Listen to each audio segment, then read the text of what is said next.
Bismillahirrahmanirrahim. Assalamualaikum warahmatullahi wabarakatuh. Kami dari kelompok 3 mata kuliah mikroekonomi. Di sini kami akan mempresentasikan judul materi kami yaitu faktor-faktor yang menimbulkan perbedaan upah.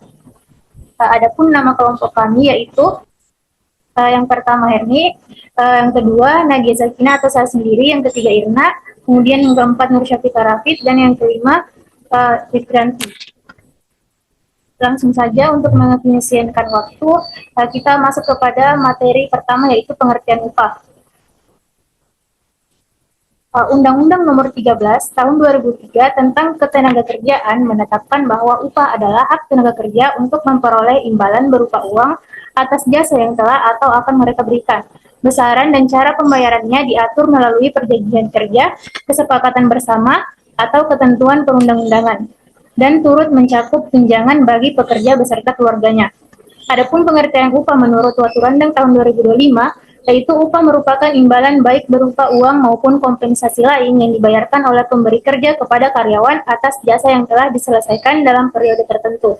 Dalam hubungan industrial, upah berfungsi sebagai penyeimbang hak dan kewajiban antara pekerja dan pengusaha. Selain itu, upah mencerminkan nilai kontribusi karyawan dan menjadi bentuk apresiasi perusahaan atas produktivitas, waktu, dan keahlian yang telah diberikan. Baik, untuk materi selanjutnya saya serahkan kepada presentator berikutnya. Baik, terima kasih atas kesempatan yang diberikan. Materi selanjutnya yaitu sistem pembayaran upah. Menurut Latifah, sistem upah merupakan rangkaian kebijakan dan strategi yang mengatur besaran imbalan bagi tenaga kerja. Berbagai model pembayaran yang umum dipakai dan akan disajikan di bawah ini meliputi skema berbasis waktu kerja, borongan hasil produksi, pemberian bonus, serta penyesuaian gaji secara berkala. Yang pertama, persatuan waktu. Besaran upah ditetapkan berdasarkan durasi kerja, misalnya per jam, per hari, per minggu, atau per bulan. Contohnya adalah gaji bulanan yang dibayar rutin pada tanggal tetap. Selain itu, ada juga upah harian untuk pekerja lepas dan upah lembur yang diperhitungkan menurut jam kerja ekstra. Yang kedua, borongan. Dalam sistem ini, total upah sudah mencakup seluruh pekerjaan yang disepakati di awal kontrak dan dimulai hingga tuntas, sehingga tidak ada pembayaran tambahan di luar nilai borongan yang telah disetujui. Yang ketiga, berdasarkan hasil kerja. Upah dihitung menurut jumlah atau volume produk yang dihasilkan oleh pekerja. Semakin banyak unit yang dihasilkan, semakin besar pula kompensasi yang diterima. Yang keempat, bonus. Bonus merupakan tambahan upah yang diberikan pada momen-momen tertentu, misalnya saat target penjualan tercapai, kinerja melebihi standar, atau evaluasi akhir tahun menunjukkan prestasi tinggi. Yang kelima, penyesuaian berkala. Kenaikan atau penurunan upah dilakukan secara periodik, menyesuaikan kondisi dan kinerja perusahaan.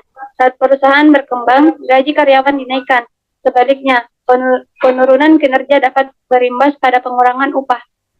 Selanjutnya itu faktor-faktor yang menimbulkan perbedaan upah. Salah satu tantangan dalam ketenagakerjaan adalah ketidaksesuaian antara jumlah pekerja yang dibutuhkan dan yang tersedia pada tingkat gaji tertentu. Keseimbangan ini muncul ketika pasokan tenaga kerja melebihi permintaan, ataupun ketika kebutuhan akan pekerja jauh melampaui jumlah yang tersedia. Salah satu faktornya yang pertama, permintaan dan penawaran tenaga kerja. Permintaan tenaga kerja menggambarkan jumlah karyawan yang diperlukan oleh suatu perusahaan pada tingkat gaji tertentu.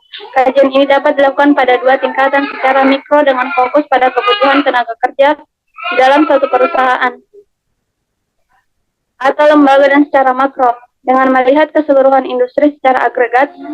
Pada analisis makro diasumsikan bahwa permintaan akan tenaga kerja diturunkan dari tingkat permintaan terhadap barang dan jasa yang dihasilkan. Yang kedua, ada penawaran tenaga kerja yang mencakup seluruh penduduk yang termasuk dalam angkatan kerja dan bersedia bekerja di suatu sektor ekonomi. Konsep ini menggambarkan hubungan antara besaran upah dan jumlah tenaga kerja yang bersedia, di mana kenaikan upah umumnya memicu peningkatan jumlah penawaran tenaga kerja, dan sebaliknya, penurunan upah akan mengurangi jumlah calon pekerja. Selanjutnya saya serahkan ke presentator berikutnya. Selanjutnya yaitu perbedaan corak pekerjaan. Dalam aktivitas ekonomi, ragam pekerjaan mulai dari yang ringan hingga berat untuk selalu mencerminkan besaran upah yang diterima.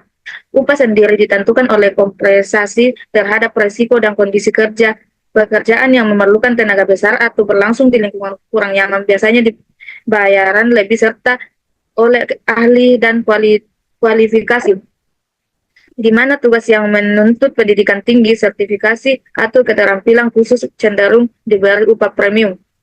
Kemudian, perbedaan kemampuan, keahlian, dan pendidikan.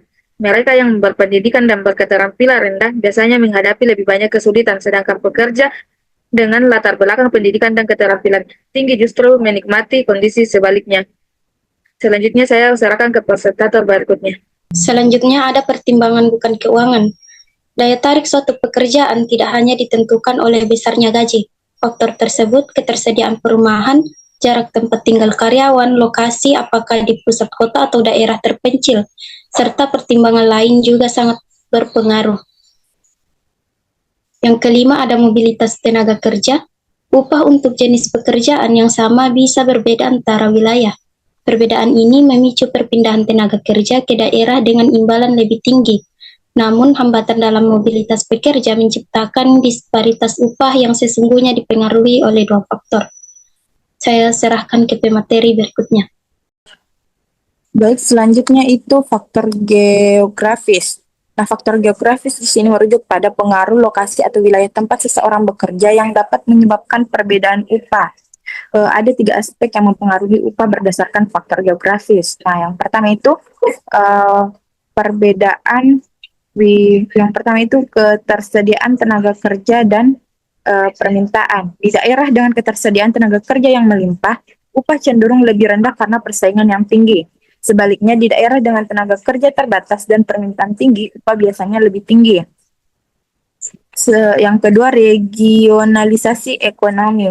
Nah, kondisi ekonomi suatu wilayah seperti tingkat perkembangan industri, infrastruktur, dan akses pasar dapat mempengaruhi besaran upah.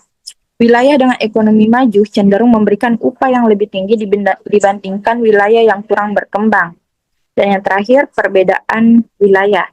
Upah dapat berbeda antara daerah perkotaan dan pedesaan karena perbedaan biaya hidup, tingkat produktivitas, dan ketersediaan lapangan kerja. Misalnya, pekerja di kota besar biasanya mendapatkan upah lebih tinggi dibandingkan di daerah pedesaan karena biaya hidup yang lebih tinggi dan tingkat kebutuhan yang berbeda. Selanjutnya, faktor institusional. Nah, faktor institusional berkaitan dengan aturan, kebijakan, dan lembaga yang mengatur hubungan kerja dan upah yang dapat menyebabkan perbedaan upah antar pekerja. Ada beberapa poin penting di sini. Yang pertama, peraturan pemerintah dan kebijakan upah. Pemerintah sering menetapkan standar upah minimum yang berbeda-beda di tiap daerah sesuai dengan kondisi ekonomi lokal. Kebijakan ini secara langsung mempengaruhi perbedaan upah antar wilayah dan sektor. Yang kedua, peraturan perusahaan dan kesepakatan kerja. Setiap perusahaan bisa memiliki kebijakan upah yang berbeda berdasarkan kesepakatan kerja bersama, peraturan internal, dan kemampuan finansial perusahaan.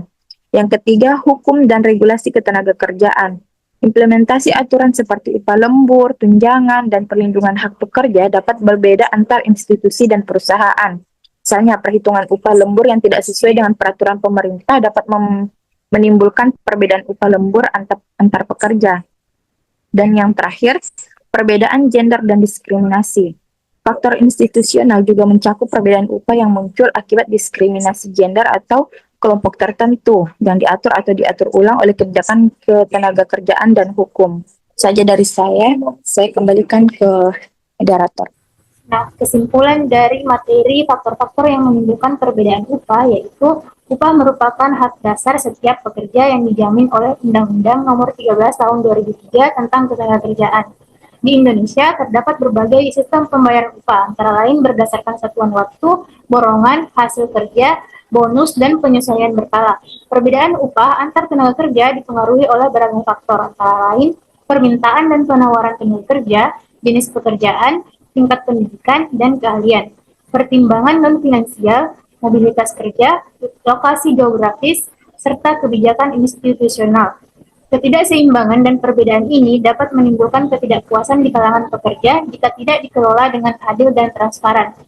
Adapun saran yang dapat diberikan yaitu agar pemerintah, perusahaan, dan pekerja dapat bekerja sama menciptakan sistem pengupahan yang adil, transparan, dan sesuai dengan kontribusi serta kebutuhan hidup layak. Diperlukan peningkatan kompetensi tenaga kerja dan penerapan regulasi yang tegas guna mengurangi ketimpangan serta meningkatkan kesejahteraan pekerja secara menyeluruh. Baik, itulah tadi materi yang dapat disampaikan kelompok kami. Lebih dan kurangnya mohon dimaafkan. Wabillahi taufiq wal hidayah. Wassalamualaikum warahmatullahi wabarakatuh.